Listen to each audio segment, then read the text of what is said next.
Olá, boa tarde. É grave o estado de saúde do cartunista Ziraldo. Ele sofreu um acidente vascular cerebral hemorrágico e está internado no hospital do Rio de Janeiro. Ziraldo, de 85 anos, além de cartunista, é chargista, escritor, colunista e jornalista. O personagem mais famoso de Ziraldo é o Menino Maluquinho. E você vai ver também no Jornal da Assembleia de hoje.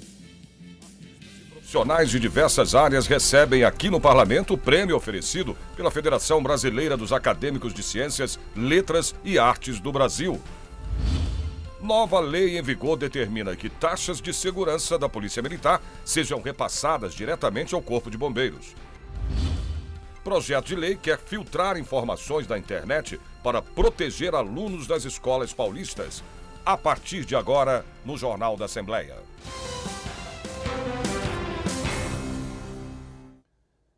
Se você perdeu o título de eleitor, vai precisar correr para ficar em dia com a Justiça Eleitoral. O prazo para tirar a segunda via termina hoje. A repórter Silvia Garcia traz mais informações aqui para a gente ao vivo. Silvia, boa tarde para você. Boa tarde para você também, Sérgio. Boa tarde a todos. Esse prazo tem que correr mesmo. Termina hoje às 18 horas. E detalhe, para tirar a segunda via, o eleitor precisa ir no cartório onde ele tirou o título de eleitor. Não valem outros endereços. E as outras condições também são, ele tem de estar quites com a Justiça Eleitoral. Por exemplo, se ele votou em eleições passadas ou não votou, ele precisa levar os comprovantes, tá?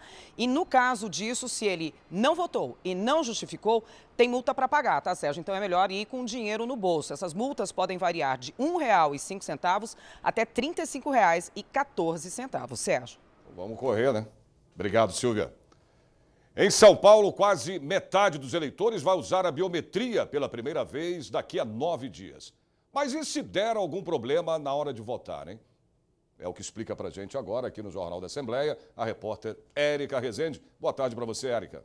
Boa tarde para você também, Sérgio. Boa tarde a todos. O eleitor que fez a biometria não tem que se preocupar com isso, porque se não funcionar o cadastramento digital, ele vai votar pelo método tradicional. É só levar o RG ou a carteira de habilitação ou a carteira de trabalho, ou seja, qualquer documento original com foto vale para votação. É super importante levar o documento, mesmo para quem já fez o cadastramento biométrico. Em São Paulo, são cerca de 14.900.000 eleitores que vão utilizar a biometria e no Brasil todo são 87 milhões de eleitores. A Justiça Eleitoral pretende terminar esse cadastro até 2020. Sérgio.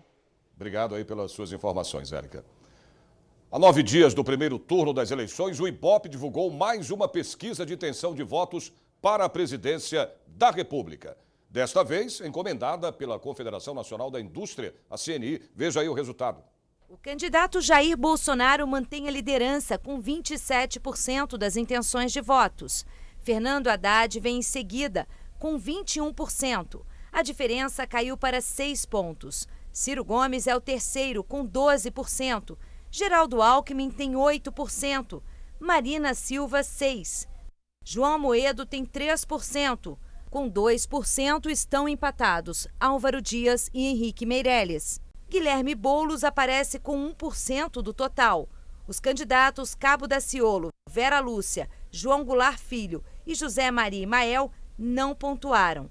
Votos brancos e nulos juntos somam 11%. Os eleitores que ainda não se decidiram ou que não quiseram declarar o voto são 7% do total. A pesquisa IBOPE-CNI mediu também a rejeição aos candidatos. Vamos ver. Jair Bolsonaro é o que tem o maior índice de rejeição entre os eleitores. 44% disseram que jamais votariam nele. Fernando Haddad e Marina Silva têm cada um 27% de rejeição. O índice de Geraldo Alckmin chega a 19%. 16% nunca votariam em Ciro Gomes, 11% no Cabo Daciolo e Henrique Meirelles. A rejeição a José Maria Imael é de 10%, a de Álvaro Dias, Guilherme Boulos e Vera Lúcia é de 9%. 8% jamais dariam voto a João Amoedo e 7% nunca votariam em João Goulart Filho. 2% do total não tem restrição a qualquer candidato. Os eleitores que ainda não sabem ou não quiseram responder chegam a 7%. A pesquisa Ibope-CNI revelou ainda como anda a disputa entre os candidatos a presidente no estado de São Paulo. Veja. Jair Bolsonaro aparece com 33% das intenções. Em segundo lugar, vem Geraldo Alckmin com 14%. Fernando Haddad é o terceiro com 12%. Ciro Gomes tem 10% e Marina Silva 4%. Brancos e nulos somam 12%. Os eleitores que ainda não sabem ou não quiseram responder somam 4% do total. A pesquisa Ibope-CNI também perguntou sobre a possibilidade do eleitor deixar de dar seu voto ao candidato de preferência para evitar que o outro vença as eleições. É o que o brasileiro aprendeu a chamar de voto útil. Veja aí o resultado. De todos os eleitores ouvidos, 14% disseram que essa possibilidade existe sim e é muito alta. 14% admitiram que a possibilidade é alta. 18% disseram que a possibilidade é média. 21% garantiram que a possibilidade é baixa. 27% responderam que é muito baixa. 6% dos entrevistados não responderam à pergunta. Os pesquisadores também perguntaram aos eleitores se havia convicção na escolha do candidato. Veja as respostas. A escolha dos candidatos é definitiva e não muda para a maioria. 43% dos eleitores. 18% disseram que a escolha é firme, mas que ela pode ser mudada até o dia 7 de outubro. 18% admitiram que a escolha é momentânea e que pode ser mudada até o dia da eleição. 17% disseram que os candidatos citados por ele são apenas uma preferência inicial e que pode ser mudada. 5% não sabem ou não quiseram responder. O Ibope-CNI pesquisou também a avaliação do governo do presidente Temer. 4% acham o governo ótimo ou bom. A avaliação é regular para 12% dos entrevistados. A imensa maioria, 82%, considerou o governo Temer ruim ou péssimo. 2% não sabem ou não quiseram dar opinião. A pesquisa Ibope foi encomendada pela Confederação Nacional da Indústria. Foram ouvidos 2.000 eleitores em 126 cidades brasileiras entre os dias 22 e 24 de setembro. A margem de erro é de 2 pontos percentuais, para mais ou para menos. A noite de quarta-feira foi de homenagens aqui na Assembleia Legislativa. Artistas e profissionais de diversas áreas foram reconhecidos pela Federação Brasileira dos Acadêmicos de Ciências, Letras e Artes do Brasil pela contribuição à arte no país. E o repórter Jeremias Gomes acompanhou toda essa cerimônia. Veja aí como foi. Juliana Tortorelli, artista plástica, iniciou sua carreira com arte acadêmica e contemporânea, mas logo se interessou pela arte abstrata. Em reconhecimento à sua obra em favor da arte, ela foi empossada na FEBACLA como delegada cultural. A ideia é agregar em cima da cultura, encontrar artistas que estão escondidos, tá? Para que eles possam realmente divulgar, mostrar o seu trabalho e poder agregar também com a associação em si, né, FEBACLA. Ao longo de seus 6 anos, a FEBACLA vem reconhecendo o trabalho de profissionais que contribuem para a produção e divulgação da arte brasileira. Vemos uma deficiência da parte do poder público, muitas das vezes, nessa área, e a nossa federação, bem como outras instituições culturais, elas têm a finalidade de estimular a arte, a cultura, a literatura, e muitas das vezes nos sentimos realizados quando, dentro desse trabalho, encontramos alguém que está precisando de reconhecimento. A FEBACLA tem entre seus objetivos defender o patrimônio cultural, estimular atividades artísticas e científicas e contribuir para o desenvolvimento da cultura do país. As premiações da instituição, além das artes, abrangeram iniciativas nas ciências e da academia em geral. No Brasil é difícil, né, a questão da arte, não é muito fácil. E, então, reconhecimentos assim dessa natureza sempre fazem com que a gente fique mais motivado, mais contente. O Banco Central reduziu a perspectiva de alta do Produto Interno Bruto Brasileiro para 2018. A previsão era de crescimento de 1,6%. Refeitos os cálculos, especialistas acreditam que a alta vai ser de, no máximo, 1,4%.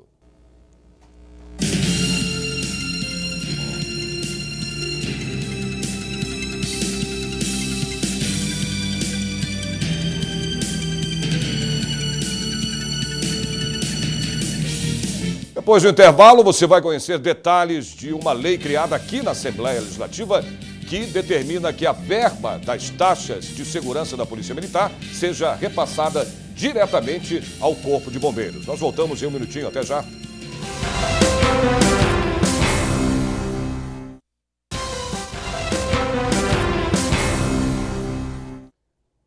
Eleições 2018. Faltam 9 dias para o primeiro turno.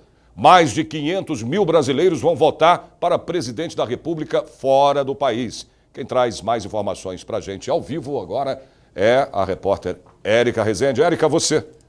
Pois é, o eleitorado brasileiro no exterior aumentou 41,37% em relação a 2014. São 500.727 eleitores que vão votar em 171 localidades eleitorais. Esse aumento acontece por 2 motivos. Uma parceria do TSE com o Ministério das Relações Exteriores, que facilitou o cadastramento desses brasileiros, e também a tecnologia que trouxe aí o título online para votação. Ao todo, foram enviadas 744 urnas eletrônicas para o exterior.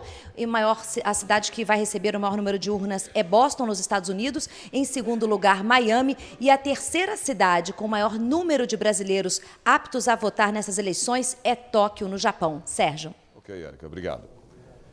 O horário de verão está marcado para começar dia 4 de novembro, uma semana depois do segundo turno das eleições. Mas o horário de verão pode começar mais tarde, Silvia Garcia?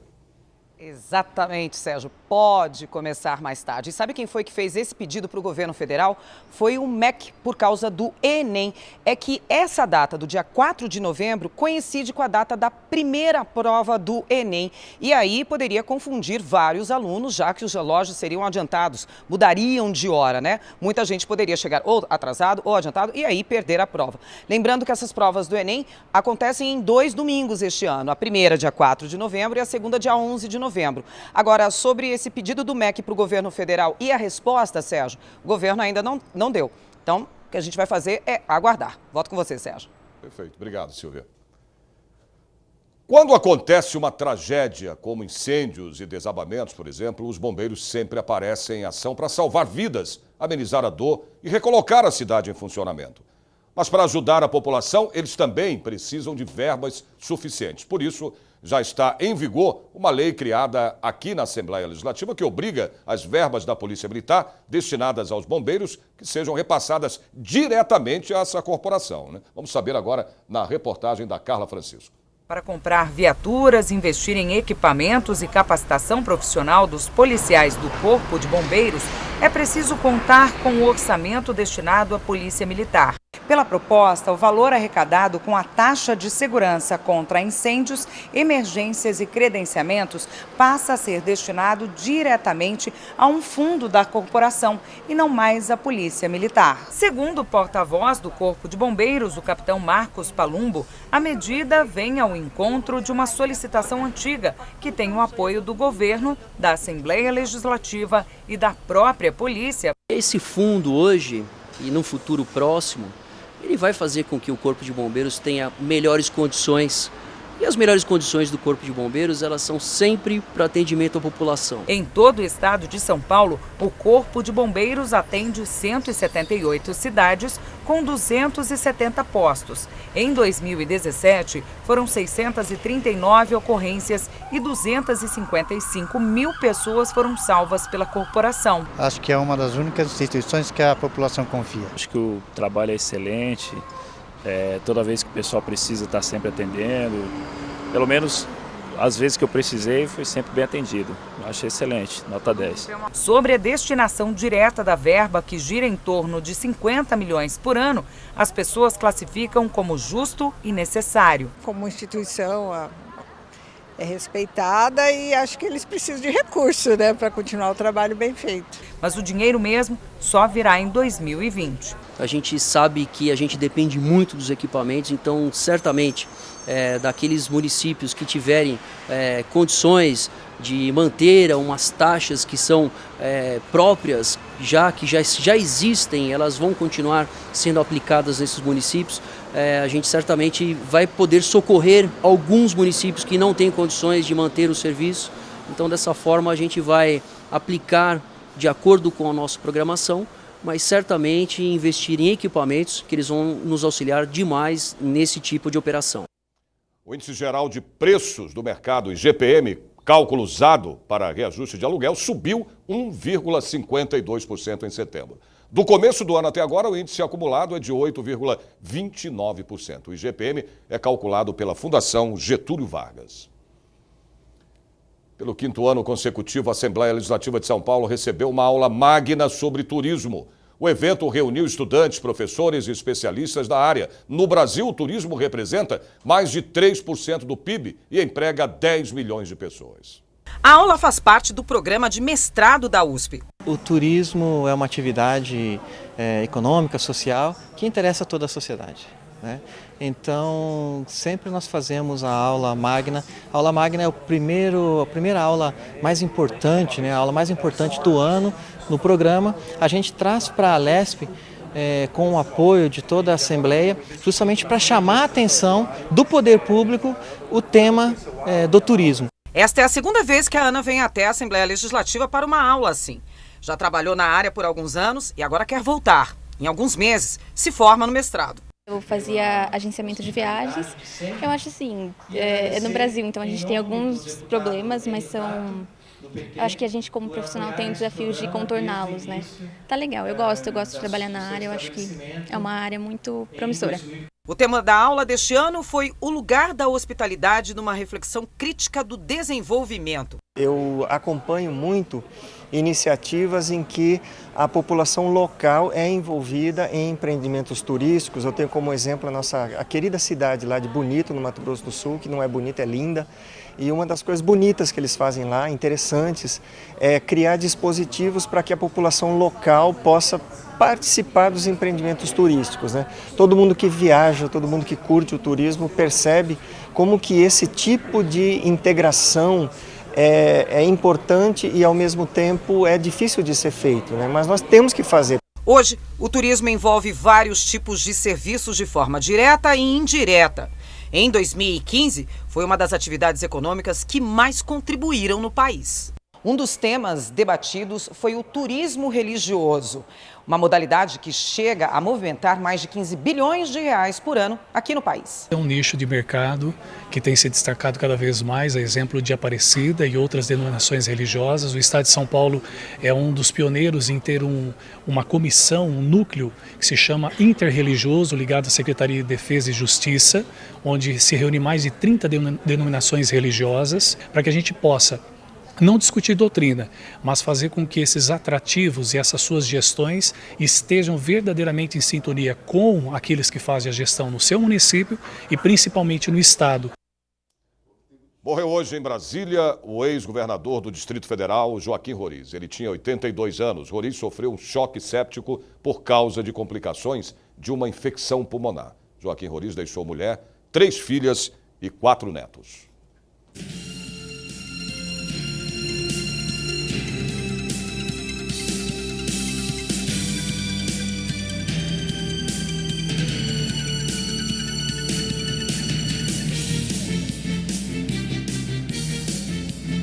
Internet para proteger alunos das escolas paulistas. Os detalhes você tem em um minutinho. Até já.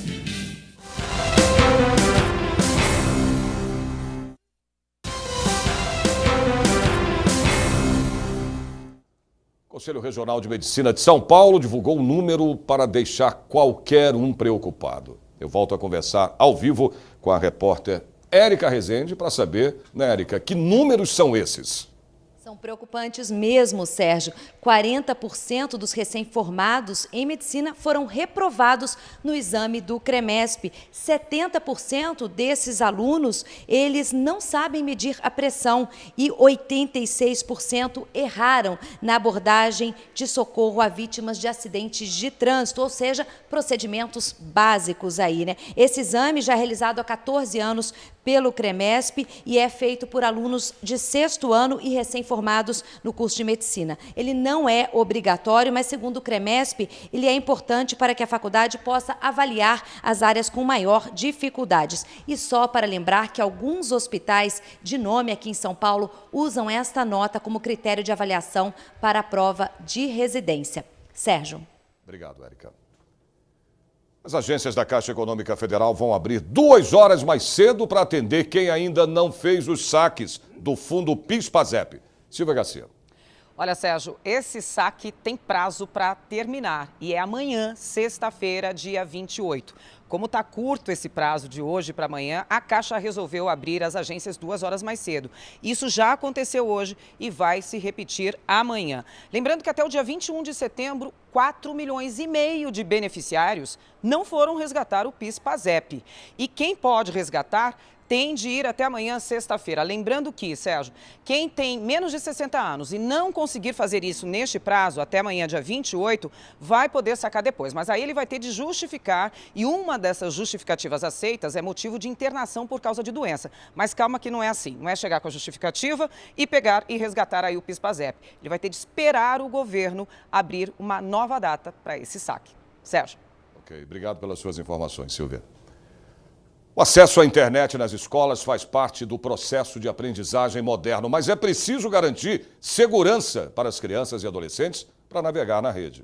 O projeto de lei em estudos aqui na Assembleia Legislativa pretende instalar filtros na internet em todas as escolas da rede pública de ensino. A reportagem é da Priscila Silvério. Essa turma do 3º ano do ensino médio da Escola Estadual Professor Napoleão de Carvalho Freire, na Zona Sul de São Paulo, utiliza o computador durante as aulas. E quem quiser pode ficar um pouco mais. É uma boa sempre você abrir, porque você quebra um pouquinho. Então, por exemplo, eu gosto de, enquanto escuto o YouTube, deixo música numa aba e pesquiso na outra. A professora Adriane explica que para esses alunos acostumados à tecnologia, a internet faz parte do aprendizado e é uma ferramenta importante. Mas ela precisa ficar atenta ao conteúdo que eles estão vendo. Quando eles se cansam, eles acabam desviando um pouco o foco. Mas a gente tem que ficar, nós precisamos ficar em cima, não adianta virar as costas e deixar o aluno por conta, porque quando ele se cansa, principalmente, ele começa a desviar o assunto. Na sala tem faixas imensas com informações para o uso da internet da escola e mostra também a punição para quem desobedecer às regras. Ainda assim, não é suficiente. Um projeto de lei em tramitação na Assembleia Legislativa quer tornar obrigatória a instalação de filtro na internet em todas as escolas da rede pública do estado de São Paulo. Os filtros de internet impossibilitam o acesso de sites com conteúdo erótico, pornográfico ou impróprio para menores e que tenham conteúdo que façam apologia ao consumo de drogas e substâncias ilícitas que ferem a garantia do preceito relativo à integridade moral da criança e do adolescente. Os crimes mais comuns na internet envolvendo crianças são a calúnia, injúria, difamação, a ameaça, que são conhecidas como cyberbullying. Isso é muito comum, principalmente com a criação de perfis fakes e grupos de WhatsApp, e a pornografia infantil. Tão graves e tão ruins quanto os desdobramentos judiciais são os desdobramentos psicológicos, que muitas vezes acabam sendo irreversíveis e acabam gerando problemas de todas as ordens, até muitas vezes em suicídio. Os estudantes concordam com o projeto de lei. Eu acho isso muito bom, porque o que acontece? Muitas vezes o professor está empenhado em passar uma matéria nova, porque realmente a tecnologia hoje em dia ela ajuda muito. Aí tem um aluno ou outro, mesmo que seja só um, que vai ver um conteúdo diferente. Aí acaba que ele vai chamar o outro e vai chamar o outro, e isso acaba que a gente não consegue ter um aproveitamento da aula que o professor quer passar, com a inovação da tecnologia e tudo mais.